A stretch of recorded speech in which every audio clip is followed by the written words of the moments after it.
Hello friends, educators booster के इस YouTube platform पे आप लोग का फिर से हार्दिक अभिनंदन है। आज हम लोग ग्रासलैंड ऑफ द वर्ल्ड जो था, हम लोगों ने लिस्टिंग देखा, कंसेप्ट देखा, पहला क्लास में, सेकंड क्लास में लिस्टिंग देखा।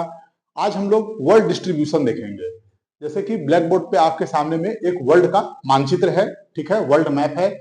आज हम देखेंगे कि वर्ल्ड के मानचित्र पर ये ग्रासलैंड कहाँ कहाँ स्थित है। इससे आपको काफी जानकारी मिलेगी और आपका एक बार रिवीजन भी हो जाएगा। साथ ही साथ आपको उसका एग्जैक्ट लोकेशन जब पता चल जाएगा तो दिमाग में वो फिर बस जाएगा, ठीक है। साथ ही साथ आप लोग अपने एटलस पर, मैंने पहले भी कहा था कि एक एटलस आपको चाहिए, ठीक है। मैंने कहा था ऑक्सफोर्ड स्कूल एटलस आप लोग ले लीजिए, इंग्लिश वाला, ठीक। उसमें काफी अच्छे से सभी चीजों के बारे में बताया गया है और हमारे साथ साथ आप लोग मूव करेंगे तो इससे आप लोग को काफी आसानी होगी ज्योग्राफी के वर्ल्ड सेक्शन में, राइट। तो आइए आज फिर हम लोग अपना आगे बढ़ाते हैं इस कार्यक्रम को। देखिए, हमारे ग्रासलैंड जो है, ठीक है, वर्ल्ड लेवल पे वर्ल्ड डिस्ट्रीब्यूशन जो ग्रासलैंड का जो है वो लगभग हर कंटिनेंट में है, केवल एक कंटिनेंट को छोड़ के। मैंने बताया था, है ना, मैंने बताया था कि अंटार्कटिका जो है उस एक कंटिनेंट में ग्रासलैंड नहीं है। क्यों है? तो ये वहां पर स्थायी रूप से जो बर्फ है वो जमी हुई होती है, ठीक। तो इसीलिए वहां पर थोड़े बहुत शैवाल जो होते हैं, ठीक है, लाइक मॉस, इस तरह के वनस्पति वहां प्राप्त होते हैं, लेकिन ग्रासलैंड वहां पर बिल्कुल विजुअल नहीं है, राइट। इसलिए हम लोग इसे, आइए अब अपने वर्ल्ड मैप पर इसको हम देखते हैं, इसके डिस्ट्रीब्यूशन को देखते हैं। आइए, तो सबसे पहले हम स्टार्ट करेंगे यहां से, ठीक है, मतलब कि यूएसए से, उत्तरी अमेरिका, ठीक है, उत्तरी अमेरिकी कंटिनेंट से स्टार्ट करेंगे। तो देखते हैं हम लोग। तो देखिए, यहां पर एक जो ग्रासलैंड है, सबसे इंपॉर्टेंट और सबसे विस्तृत ग्रासलैंड जो है वो यहाँ प्राप्त होता है। इसे कहते हैं प्रेयरी, राइट। हम लोगों ने पढ़ा था काफी डिटेल में प्रेयरी के बारे में। आप लोग अच्छे से प्रेयरी के बारे में जाकर के घर में फिर से पढ़िए और मैपिंग पहले ठीक से कर लीजिए। तो ये प्रेयरी घास का मैदान हो गया, ठीक है। आइए, ये शीतोष्ण घास का मैदान है, आपको मैंने लिस्टिंग में दिखाया था। फिर आइए हम आते हैं यहाँ पर दक्षिण अमेरिकी महाद्वीप पर। तो दक्षिण अमेरिकी महाद्वीप पर हम लोग बहुत सावधानी पूर्वक देखेंगे। तो देखिए, यहां पर एक घास का मैदान है, ये इसे कहते हैं लैनोज, ठीक है। क्या है ये? लैनोज है। मैं यहां पर लिख दूं लैनोज, लैनोज, ये लैनोज है, ठीक है। उसके बाद फिर आइए, उसके बाद फिर देखिए यहां पर ये ब्राजीलियन उच्च भूमि का क्षेत्र है। कौन सा? ये जो पूरा एरिया है, ये जो पूरा एरिया है ना, तटीय एरिया ब्राजील का, जो ये एरिया दिखाई दे रहा है, ये ब्राजीलियन उच्च भूमि का क्षेत्र है। यहाँ पर महत्वपूर्ण घास के मैदान कुछ मिलते हैं, उसे हम लोगों ने देखा था। फिर से देखिए यहाँ पर, ये देखिए 1 2 और यहाँ पर एक सबसे किनारे 3, ठीक है। तीनों का नाम हम लिखते हैं, देखिए ध्यान से। ये जो पहला था, जो पहला नंबर है, ये कैंपोस है। देखिए, मैपिंग में या किसी स्टैंडर्ड बुक को जब आप पढ़ेंगे तो सभी को मिलाकर वो कैंपोस लिख देता है, क्योंकि कैंपोस एक ही तरह के घास के मैदान है, मतलब कि ये उष्ण कटिबंधीय घास के मैदान है, इसीलिए सभी को मिला के कैंपोस भी कहते हैं। लेकिन मैं आपको थोड़ा ज्यादा ही यहाँ पर डिटेल में कर दे रहा हूं काम। ये है कैंपोस, कैंपोस, राइट। उसके बाद फिर ये है कैंपोस, फिर ये क्या है? सेराडो, ठीक है, सेराडो। और ये क्या है? कटिंगा, कटिंगा। इन तीनों को आप ध्यान से याद रखिएगा, ये तीनों ब्राजीलियन उच्च भूमि पर है, ठीक। यहां पर एक घास का मैदान आपको मिलेगा थोड़ा नीचे, ये वर्षा वन जो है, अमेजन के वर्षा वन से जस्ट दक्षिण में एक घास का मैदान यहाँ विकसित होता है इस क्षेत्र में। इसको मांटो ग्रासो कहते हैं। क्या इसे कहते हैं? माटो ग्रासो। थोड़ा छोटा लिख रहा हूं मैं, लेकिन आप लोग साथ साथ में लिखते चलिएगा, क्योंकि संभव नहीं है बहुत बड़ा लिखना। अब देखिए, एक सबसे महत्वपूर्ण घास का मैदान अब यहाँ पे आने वाला है, बिल्कुल ध्यान से देखना है हम लोगों को। वो कौन सा है? ये यहाँ से एक घास का मैदान एक आएगा, ये है पंपास, पंपास। मैंने डिटेल में सारा चीज बता दिया है, केवल यहाँ पे मैपिंग हम लोग देख रहे हैं, ठीक है। Pampas, right. हम लोग अब चले अफ्रीका पे। तो देखिए अफ्रीका के 40% क्षेत्रफल से अधिक क्षेत्रफल पर सवाना घास के मैदान का विस्तार है। अगर हम लोग यहाँ पर जायरे एक देश है कांगो, जहां वर्षा वन प्राप्त होता है, उसको छोड़ दें तो बाकी सभी जगह यहाँ पर घास का मैदान स्थित है ना। तो आइए, जैसे कि यहाँ पर आपको पता होगा कि 0 डिग्री जो है हमारे भूमध्य रेखा, यहाँ पर एक देश है कांगो, है ना, विस्तृत है। तो वहां पर क्या है, वहां पर रेन फॉरेस्ट है, ठीक है, सघन रेन फॉरेस्ट। तो इसी एरिया में इसे छोड़ दें अगर हम, तो ये पश्चिम से लेकर के पूरा इस एरिया को अगर आप छोड़ दीजिएगा, तो यहाँ से लेकर के ये पूरा का पूरा विस्तार जो है ना, यहाँ से यहाँ तक ये पूरा विस्तार, ये ठीक है, ऐसे करते हुए बस खाली आपको यहाँ पर ऐसे आइएगा और ये ऐसे आप इसको छोड़ दीजिएगा। ये रेन फॉरेस्ट का एरिया है, ठीक है। थोड़ा सा वहां पे हम लोगों को ध्यान रखना है इस बात का। बाकी सभी जगह अफ्रीका में क्या है, सवाना घास का मैदान है। ये तो मैं इसे ऐसे अगर अंडरलाइन कर दूं, लाइन कर दूं ऐसे, तो सब घास का मैदान है। इसका क्या नाम है, सवाना, सवाना, ठीक है। फिर यहाँ पर ना दक्षिण अफ्रीका में ये यहाँ पर एक घास का मैदान है, शीतोष्ण घास का मैदान, इसको कहते हैं वेल्ड। क्या, वेल्ड, ये शीतोष्ण घास का मैदान है, वेल्ड।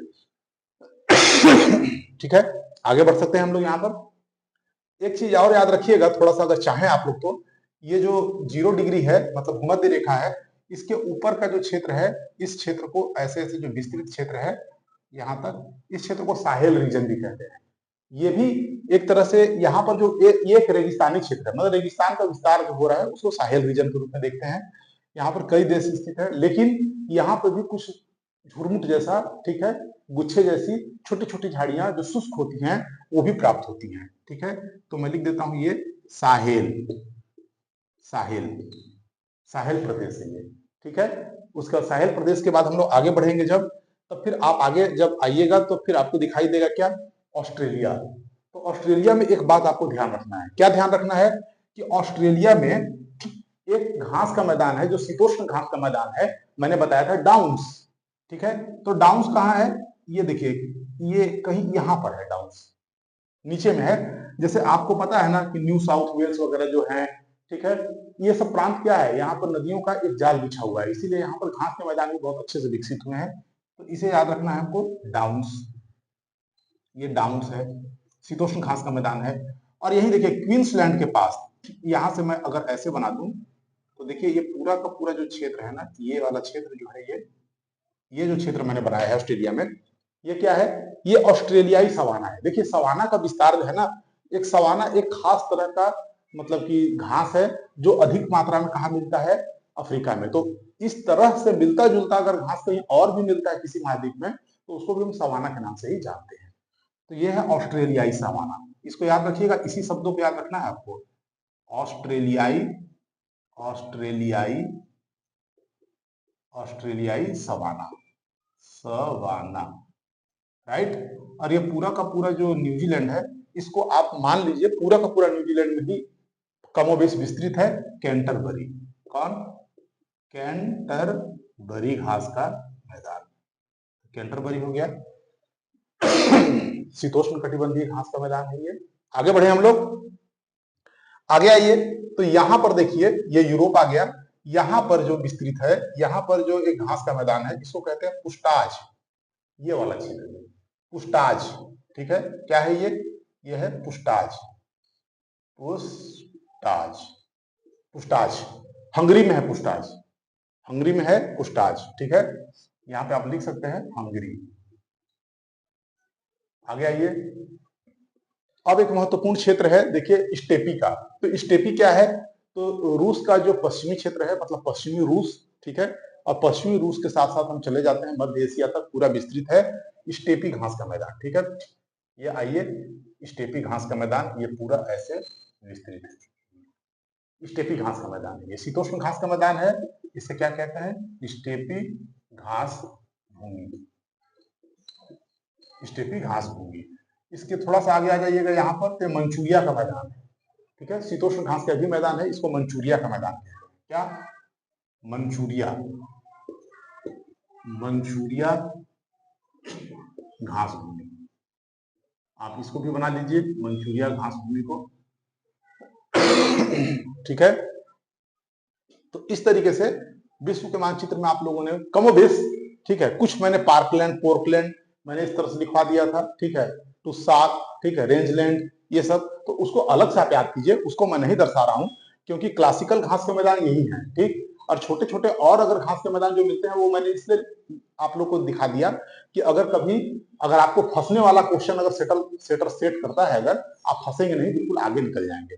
इतने चीजों को आप अच्छे से देखिए। पहले तो यहाँ पर ये देखना है, एक खास बात देखिए, ये जो है ये क्या है, ये है मकर रेखा, ठीक है, और ये है भूमध्य रेखा, और ये है क्या, कैप्रिकॉर्न, मतलब कि कर्क रेखा। तो देखिए कोई भी घास का मैदान आप देखिए, मैंने उष्ण कटिबंध और शीतोष्ण कटिबंध दो भाग में बांटा था। तो मैंने बताया था कि 23.5 डिग्री नॉर्थ मतलब कि मकर रेखा और 23.5 डिग्री साउथ माने कर्क रेखा के बीच में जो भी आपको, ठीक है, घास का मैदान इसके बीच में मिलेगा, वो होगा उष्ण कटिबंधीय घास का मैदान, ठीक है। तो आप देखिए उष्ण कटिबंधीय जितने भी घास के मैदान है वो सारे के सारे आपको मकर रेखा, कर्क रेखा और मकर रेखा के मध्य में ही मिलेंगे आपको।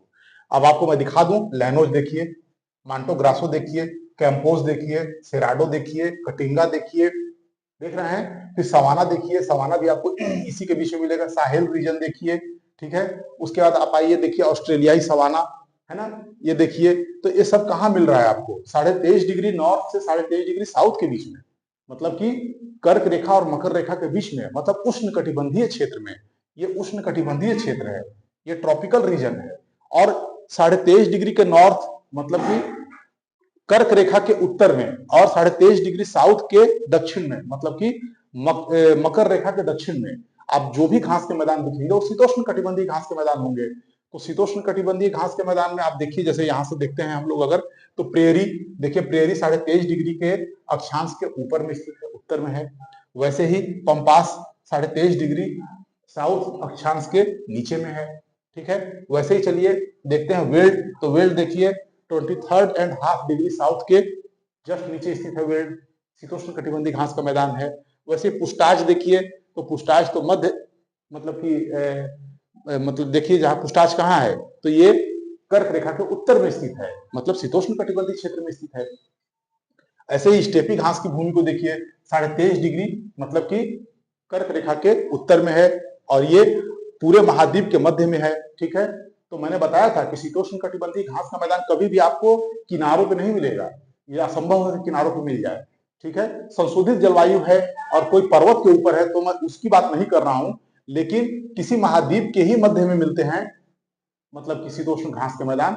इसे कहा ही जाता है कि महाद्वीपीयता वाले जलवायु प्रदेश में ही प्राप्त होते हैं जो घास के मैदान, वो शीतोष्ण घास के मैदान होते हैं। देखिए यहाँ भी बीच में है, यहाँ भी बीच में है, पुष्टाज खुद भी बीच में है, ठीक है। डाउन्स भी देखिए ऊपर है थोड़ा सा, यहाँ भी मिल रहा है। कैंटरबरी भी मध्य में ही स्थित है। मैंने पूरा इसलिए घेर दिया है क्योंकि द्वीपीय देश है, न्यूजीलैंड एक छोटा देश है, ठीक है, इसलिए मैंने पूरा उसको घेर दिया है। तो इस तरीके से हम लोगों ने देखा है। मंचूरिया का मैदान देखिए, ये भी विशुद्ध रूप से अगर देखें तो ये मध्य महाद्वीप में स्थित एक क्या है, घास के मैदान है, शीतोष्ण घास के मैदान है, ठीक है फ्रेंड।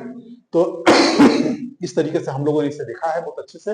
मैंने भारत के भी घास के मैदानों के विषय में आप लोग को डिटेल बता दिया था, जैसे कि बन्नी, ठीक है, सरमाटी, ठीक है, और उखरूल, उसके बाद फिर मैंने बता दिया था आपको खज्जियार, फिर मैंने बता दिया था आपको बुग्याल, फिर मैंने आपको बता दिया था मर्ग, ठीक है ना, ये सब मैंने बताया है बहुत अच्छे से। 16 घास का भूमि, इसके विषय में भी मैंने बताया है। तो इन सभी चीजों को अच्छे से करना। बन्नी घास का मैदान किसी न किसी परीक्षा में आएगा जरूर, जो कि कच्छ जिले में है, ठीक है। और ये इतना खास है कि अपने आप में ये एक किस्म का पूरा ये इकोसिस्टम का निर्माण करता है घास का मैदान, ठीक है। तो इन सब चीजों को याद रखना है। भारत के प्रमुख घास के मैदान जो मैंने आपको लिखवाए हैं, लिस्टिंग किए करवाए हैं, उसको एकदम याद कर जाइए, रट जाइए, ठीक है। तो आज का क्लास मैं यहीं पे रोकूंगा, और फिर हम लोग नेक्स्ट क्लास में और अच्छे से किसी एक टॉपिक पर डिस्कशन करेंगे। और एक बात, आप लाइक शेयर एंड सब्सक्राइब करना बिल्कुल ना भूलें। कमेंट बॉक्स में आप कुछ भी नहीं लिखते, लिखिए, उससे मुझे पता चलेगा कि मुझे और क्या इंप्रूवमेंट करना है आपके लिए, और क्या क्वालिटी वाला क्या आपके लिए मटेरियल मुझे लेके आना है, ठीक है। तब तक के लिए आप पढ़िए अच्छे से। Thank you very much.